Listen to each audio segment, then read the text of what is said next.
New documents have surfaced that showed the Trudeau government paid influencers to give you misinformation during pandemic.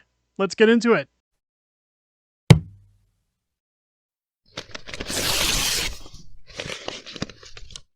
Oh, yeah!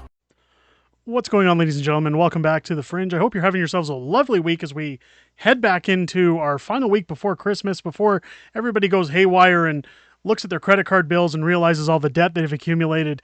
Some people trying to figure out how they're even going to do a dinner this year while paying their mortgage or their rent or their bills. People who aren't going to have an issue paying their bills are obviously left-wing influencers. I know I'm a little late to the party on this one, but I wanted to discuss this one in great detail on the channel because I found it very interesting. And while there were things to talk about last week, this is definitely something I think is important, worth discussing. As documents surfaced on Twitter last week, the government of Canada Health quietly paid $682,000 to Twitter influencers not required to reveal they are government paid because that would be embarrassing. Of course, this tweet was forwarded by a good friend of the channel, Viva Fry, who said, jail every one of them. If we take a look here, name of organization, Health Canada. What are the details of all expenditures, including vendor Mr. and Mrs. Jones, amount $132,188, or $132,168, sorry. Campaign description, influencer campaign to help provide people in Canada make an informed decision about the hokey pokey. Expenditures relate to work done by the agency, including planning, material development, influencer outreach, liaison updates, content monitoring, evaluation, and as management of payments to influencers. Please note that the campaign was delivered by CPAB on behalf of PHAC. Dates of contracts were from April 3rd, 2021 until June 28th of 2021. So 6 months, roughly. Of course, we see the names of handles of influencers down here up on the side. $682,000. Now, I did the math and this works out to roughly $10,000 per influencer that I seen documented throughout these things.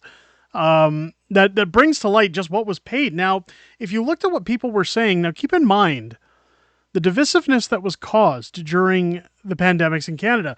When we talk about medical procedures, when we talk about what people were putting in their bodies, I'm going to come up for YouTube right now and say I have never once and will not say what people should have done. I think if you watch this channel, you know where I stand on medical procedures like this. But I think that from day one, people shouldn't have been listening to influencers. They should be listening to their doctors and getting advice from their medical professional on what is best for them in any medical procedure, not just pandemic related. But I digress.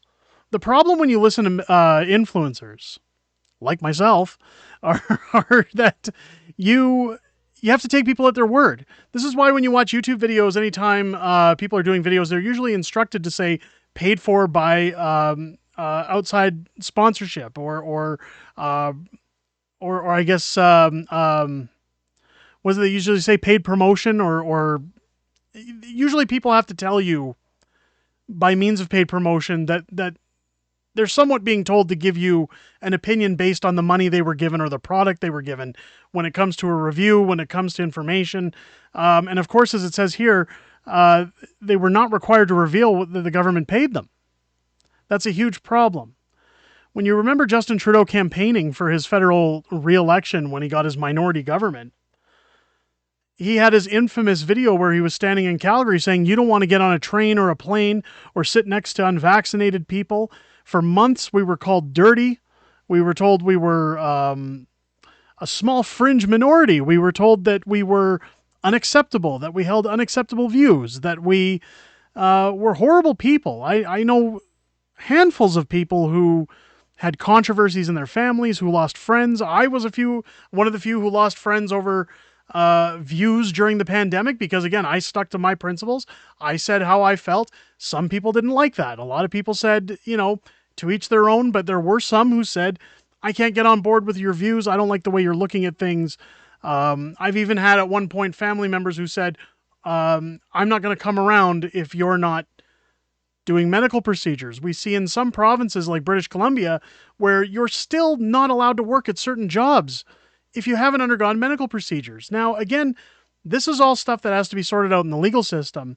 But when you're paying influencers to push a message on information that maybe is not accurate at the time, that we've seen, how do I say this without getting flagged? That we've seen outside of investigations, different facts that come to light that maybe weren't known at the time. $682,000 going out to these influencers, I don't believe was in order to cause a medical decision. I think this was in order to be divisive, in order to separate. Justin Trudeau has made no qualms with labeling as many groups of people as you can, whether it's by religion, by race, by your medical status, by your beliefs, or support for certain protesters that came out in their semi-trucks and had their bank accounts frozen. The Prime Minister thrives on divisiveness because it makes it easier for him to snatch up his votes. And this is a case where each and every one of these people who may have been giving bad advice. Now, again, there's no details here as to what advice was given. So YouTube, don't flag me. I'm not saying that what they gave was bad advice. They may or may not have given good or bad advice. But if somebody took that advice and had a bad experience, and that was a direct result of money that the government paid people, well, then I think there should be repercussions for those things. Let me know what you guys think down below. I'm interested in your opinions, what people think of this. If it's your first time here, I hope this video has earned your subscription. As you hit that subscribe button, make sure to hit your bell for notifications, as when we talk about these things on the channel, of course, shadow bans are real. So make sure to come back and check frequently for our content coming out. Even people with their bells on don't seem to get notifications these days. So make sure to check back regularly and join us on the channel. Every week, Sundays, we have our live streams. Now, of course, this Sunday coming up, being Christmas Eve, there will be no stream, but join me Saturday for a special live stream where we'll kind of do a year-end stream for everybody going into the holidays and discuss where we're moving in the new year with content and what's coming up for the channel. And I hope to see each and every one of you there. I always love seeing new folks joining us in our community. And I look forward to chatting with you guys this Saturday at 6:30 p.m. Pacific time here on the channel. I hope you guys enjoyed this video today and have a great rest of your day. I'll catch you on the next one.